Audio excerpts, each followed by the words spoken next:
రాజే గారు, అంటే ఎట్లా కొన్ని అభ్యంతరాలు కృష్ణమాదిగ వాళ్ళు వ్యక్తం చేశారు. మొత్తానికి దాంట్లో ఏబిసిగా ముగ్గుడుగా కేటగిరీగా చేసి ఆయా వర్గాలకి మాదిగ ఉపకులాలకు కానీ మాలలకు కానీ మాలల ఉపకులానికి కానీ కేటగరైజేషన్ చేసి కమిషన్ ఏదైతే రిటైర్డ్ జస్టిస్ చేత కమిషన్ వేశారో ఆ కమిషన్ ఇచ్చిన నివేదికని యాజ్ ఇట్ ఈజ్గా ఇవాళ బిల్లు రూపంలో దాన్ని సభ ముందు పెట్టడం, సభలో అన్ని రాజకీయ పార్టీలు ఆమోదించడం జరిగింది. దీన్ని ఎట్లా భవిష్యత్తులో దీనికి ఏ రకమైనటువంటి ఆటంకాలు కలగకుండా ఇది చట్టరూపం తీసుకొని అమల్లోకి నోచుకుంటే ఈ సమస్యకు ఒక శాశ్వత పరిష్కారం దొరికింది అని అనుకోవచ్చా? సో ముందుగా కాంగ్రెస్ ప్రభుత్వము ఈ బిల్ ప్రవేశపెట్టినందుకు రేవంత్ రెడ్డి గారి ప్రభుత్వానికి ముందుగా కృతజ్ఞత తెలియజేస్తూనే, అదేవిధంగా ఈరోజు సభలో మాట్లాడిన నాగరాజు వర్ధనపేట కావచ్చు, వివేక్ వెంకటస్వామి గారు కావచ్చు, ఇప్పుడు మాట్లాడిన మల్లు రవి గారు కావచ్చు,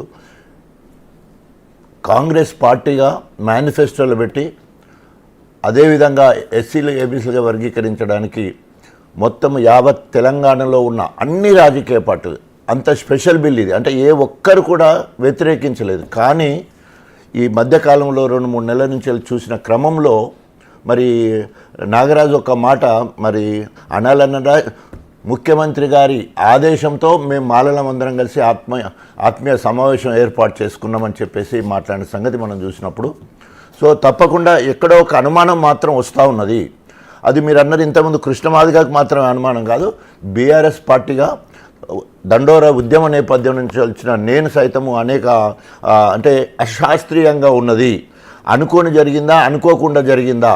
ఉదాహరణకి రెల్లి 3000 జనాభా ఉన్నది. రెల్లి అన్నిటికంటే నీచపైన పనులు చేసే పరిస్థితుల్లో వాళ్ళు ఉన్నారు. వాళ్ళని తీసుకొని పోయి అత్యధికంగా ఎదిగిన అంటే గ్రూప్ సిలో వేయడం జరిగింది రెల్లి వాళ్ళను. అది అంతకుముందు అట్లా జరగల, అది ఏలో ఉండే గ్రూప్ ఏలో. సో అది అట్లాంటి. అదేవిధంగా నేతకానికి సంబంధించిన వాళ్ళు అత్యధికంగా వెనుకబడ్డరు. అవసరమైతే వాళ్లకు కార్పొరేషన్ పెట్టాలి అని చెప్పిన వివేక్ వెంకటస్వామి గారు మరి ఈరోజు వారిని తీసుకుపోయి మళ్ళీ వాళ్ళ నేతకానులను వాళ్ళనే ఉంచుకున్నారు. ఎందుకంటే ఆ పర్సెంటేజ్ ఎక్కువ రావాలని. 1,33,000 అంటే నేతకాని వాళ్ళు మాదిగ తర్వాత మాల తర్వాత నేతకాని 3వ అతిపెద్ద కులం. 4 బుడగ జంగాలు వస్తాయి. మా దగ్గర నుంచి అంటే మాదిగకు అనుబంధంగా ఉన్న బుడగ జంగాలను మాత్రము బి గ్రూప్ నుంచి వెళ్ళి తీసేసి అత్యధికంగా వెనుకబడ్డ దాంట్లో వేసే క్రమం జరిగింది.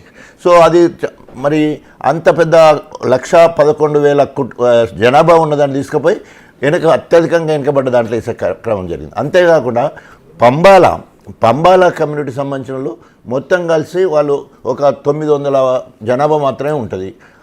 అదేవిధంగా 2,500 జనాభా డక్కలి వాళ్ళు ఉంటారు. డక్కలి వాళ్ళకు ఒక్కరికి కూడా విద్య లేదు, ఉద్యోగం లేదు. కానీ ఒక 100 కుటుంబాల వరకు మనకు ఈ పంబాల వాళ్ళ దాంట్లో మనకు కనిపిస్తుంది.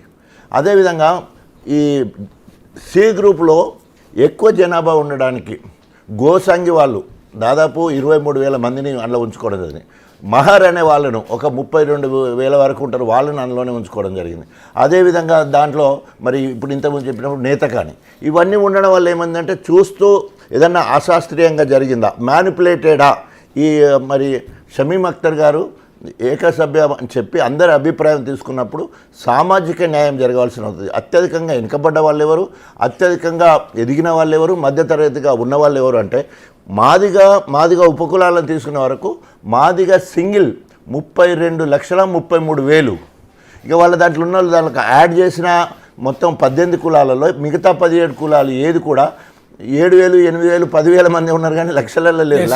ఏకైక లక్షగా ఉన్న బుడగ జంగాలు తీసుకుపోవడం వల్ల బి గ్రూప్కి రావాల్సిన 11% రాకుండా అయిపోయింది. 4% మాత్రమే మాలలకు రావాల్సింది 5% వరకు పెరిగే పరిస్థితి కొట్టొచ్చినట్టు మనకు కనబడుతూ ఉన్నది. సో కాబట్టి ఈ అసమానతలన్నింటినీ కూడా కృష్ణమాదిగే కాదు బీఆర్ఎస్ పార్టీ పరంగా మేము కూడా ప్రశ్నించడం జరిగింది. అయినా కూడా మళ్ళీ మరి అనేక రకాలుగా ఆలోచించి ఏం చేశారో కానీ మొత్తం మీద మాత్రం ఇవాళ బిల్ పెట్టారు. సో ఇంకా చర్చ జరిగేది ఉందా అయిపోయిందో తెలియదు కానీ మొత్తం మీద మాత్రము 30 సంవత్సరాల సుదీర్ఘ సమయం తర్వాత మాలలు కూడా ముందుకు వచ్చారు.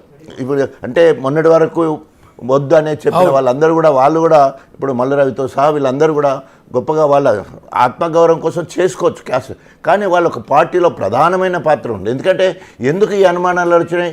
ఖర్గే పెద్ద మనిషి, ఏఐసిసి అధ్యక్షులు మాల, అదేవిధంగా కుప్పల రాజు మాల, తర్వాత బట్టి విక్రమార్క మాల, మల్లు రవణ మాల, తర్వాత కుమార్ ఎవరు ప్రసాద్ కుమారు మాల. అంటే ఇంతమంది ఉంటే ఇక్కడ నవ్వుతూ ఎవరు రేవంత్ రెడ్డి గారు అన్నారట, ఏంది ఏం సంగతి ఇట్లా చేస్తున్నావు అంటే, నేను వాళ్ళకి వ్యతిరేకంగా పోయిన సీఎం ఉంటుందా అని చెప్పిన మాట అక్కడక్కడ మాట్లాడినట్టు కూడా తెలుస్తూ ఉన్నది. అంటే ఇవాళ రేవంత్ రెడ్డి ఎవరి చెప్పు చేతుల్లో ఉన్నట్టు కనబడుతుంది అంటే మాలల చెప్పు చేతుల్లో ఉన్నట్టు కనబడుతున్నది. రైట్. అంటే మీరు అన్నదే కరెక్ట్ అయితే బిల్లు రాకూడదు. మరి బిల్లు అధికారం వాళ్ళది ఉంది కదా, బిల్లు ఎందుకు రాదు?